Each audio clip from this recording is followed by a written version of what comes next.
Bismillahirrahmanirrahim. Assalamualaikum warahmatullahi wabarakatuh. Hai guys, let me introduce myself. Nama saya Hanifah Ramadhani, NIM 0501193201 dari Program Studi Ekonomi Islam, Fakultas Ekonomi dan Bisnis Islam di Universitas Islam Negeri Sumatera Utara. Nah, pada kali ini saya akan membahas mengenai sumber daya pertanian meliputi ketersediaan dan pengelolaannya. Langsung saja. Yang pertama ada sumber daya manusia. Sumber daya manusia merupakan faktor produksi input yang penting dalam usaha tani. Sumber daya manusia juga merupakan tenaga kerja yang dicurahkan untuk usaha tani sendiri maupun keluarga. Penggunaan sumber daya manusia akan insentif apabila sumber daya manusia yang dikeluarkan dapat memberikan manfaat yang optimal dalam proses produksi dan dapat menggarap tanah seluas tanah yang dimiliki. Nah, jasa sumber daya manusia yang digunakan dibayar dengan upah. Kemudian, sumber daya manusia yang berasal dari keluarga sendiri umumnya tidak terlalu diperhitungkan dan sulit untuk diukur dalam penggunaannya atau biasa disebut juga tenaga yang tidak akan pernah dinilai dengan uang. Dalam usaha tani, kebutuhan sumber daya manusia yang diperlukan meliputi hampir seluruh proses produksi berlangsung. Kegiatan ini meliputi beberapa jenis tahapan pekerjaan, antara lain yaitu A. Persiapan tanaman, B. Pengadaan sarana produksi pertanian seperti bibit, pupuk, obat hama atau penyakit yang digunakan sebelum tanaman, C. Penanaman atau persemaian, D. Pemeliharaan yang terdiri dari penyiangan, pemupukan, pengobatan, pengaturan air, dan pemeliharaan bangunan air, E. Panen dan pengangkutan hasil, dan F. Penjualan. Kemudian yang kedua ada lahan. Lahan pertanian merupakan penentu dari pengaruh komoditas pertanian. Secara umum dikatakan semakin luas lahan yang digarap atau ditanamin, maka semakin besar jumlah produksi yang dihasilkan oleh lahan tersebut. Ukuran lahan pertanian dapat dinyatakan dengan hektar.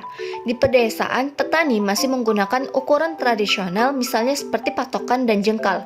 Dalam usaha tani, misalnya kepemilikan atau penguasaan lahan sempit sudah pasti kurang efisien dibanding lahan yang lebih luas. Semakin sempit lahan usaha, maka semakin tidak efisien usaha tani dilakukan. Kecuali bila suatu usaha tani dijalankan dengan tertib dan administrasi yang baik serta teknologi yang tepat. Tingkat efisiensi sebenarnya terletak pada penerapan teknologi. Karena pada luasan yang lebih sempit, penerapan teknologi cenderung berlebihan, yang mana hal ini berhubungan erat dengan konversi luas lahan ke hektar dan menjadikan usaha tidak efisien. Kemudian yang ketiga ada modal. Modal atau kapital mengandung banyak arti tergantung pada penggunaannya. Nah, dalam kehidupan sehari-hari, modal sama artinya dengan harta kekayaan seseorang.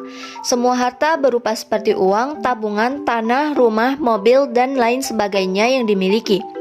Dalam ilmu ekonomi juga banyak definisi tentang modal. Bagi petani di daerah pedesaan, pembentukan modal sering dilakukan dengan cara menabung, seperti menyisihkan sebagian dari pendapatannya untuk keperluan masa yang akan datang.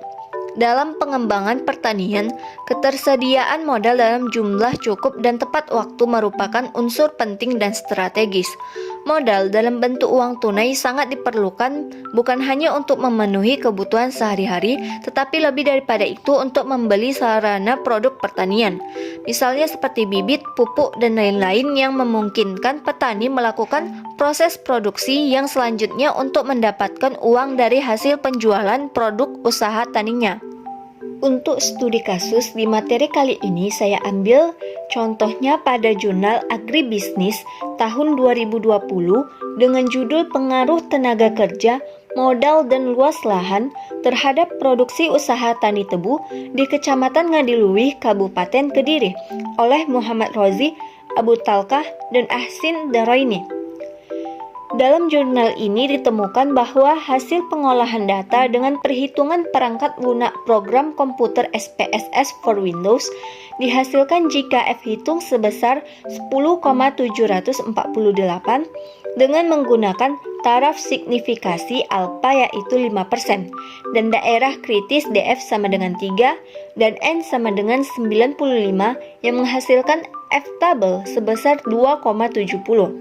Nah, hasil pengujian tersebut menunjukkan bahwa F hitung sebesar 10,748 yang mana lebih besar dari F-table dengan jumlah 2,70 yang bermakna secara bersama-sama bahwa variabel tenaga kerja, modal, dan luas lahan memiliki pengaruh yang signifikan terhadap produksi usaha tani tebu Kecamatan Ngadiluwih, Kabupaten Kediri. Dan pada hasil analisis uji dominansi untuk mengetahui kontribusi efektif menunjukkan bahwasannya modal memiliki kontribusi yang paling dominan dalam mempengaruhi produksi usaha tani tebu di Kecamatan Ngadiluwih, Kabupaten Kediri. Nah, selesai sudah. Sekian penjelasan dari saya mengenai sumber daya pertanian meliputi ketersediaan dan pengelolaannya. Lebih dan kurangnya saya mohon maaf kepada Allah, saya mohon ampun. Semoga pembahasan kali ini dapat bermanfaat bagi kita semua. Saya tutup dengan wassalamualaikum warahmatullahi wabarakatuh. See you guys.